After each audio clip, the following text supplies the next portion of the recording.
हेरून घरफोडी करणाऱ्या संशयित इसमाकडून चोरी केलेला सोन्याचा मुद्देमाल, मोबाईल, गुन्ह्यात वापरलेले वाहन असा एकूण 13,05,00,000 रुपये किमतीचा ऐवज पोलिसांनी जप्त केलेला आहे। पाहूयात सविस्तर या बातमीमधून। घरफोडी करणाऱ्या डिलिव्हरी बॉय असलेल्या संशयितास अटक करण्यात सातारा शहर डीबी पथकाला यश आले आहे। त्याच्याकडून गुन्ह्यातील सुमारे 13 लाखांचा ऐवज हस्तगत करण्यात आला असून ओमकार नरेश बाबर वय 30 राहणार सध्या दिव्यनगरी पार्टे कॉर्नरच्या पाठीमागे शाहूपुरी सातारा, मूळ राहणार उडतरे असे अटक करण्यात आलेल्या संशयिताचे नाव आहे। याबाबत पोलिसांनी दिलेली माहिती अशी, शाहूनगर येथील आमराई कॉलनीतील शिवाले या अपार्टमेंटमध्ये दिनांक 15 रोजी दिवसा एका बंद घराचे कुलूप तोडून एका अज्ञात चोरट्याने सोन्याचे दागिने चोरी केले होते।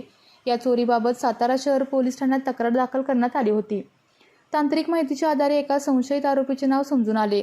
तो चोरटा असल्याने व त्याचा निश्चित राहण्याचा ठाव ठिकाणा नसल्याने त्याच्या शोधासाठी पोलीस विविध ठिकाणाहून माहिती प्राप्त करत होते, परंतु आरोपीबाबत निश्चित माहिती मिळून येत नव्हती। सातारा शहर डीबी पथकाचे 1-2 पथक त्या दिवसापासून त्याच्या मागावर होते।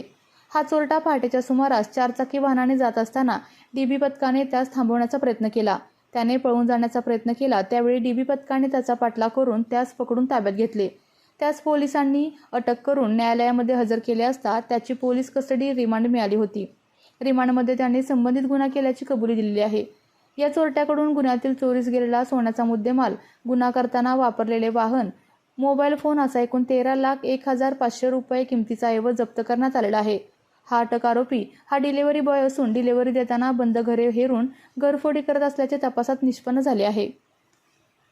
आपल्या तालुक्यातील जिल्ह्यातील बातम्या सर्वप्रथम पाहण्यासाठी आजच सातारा न्यूजला YouTube चॅनलवर सबस्क्राईब करा, लाईक करा, शेअर करा आणि बेल आयकॉन प्रेस करायला विसरू नका।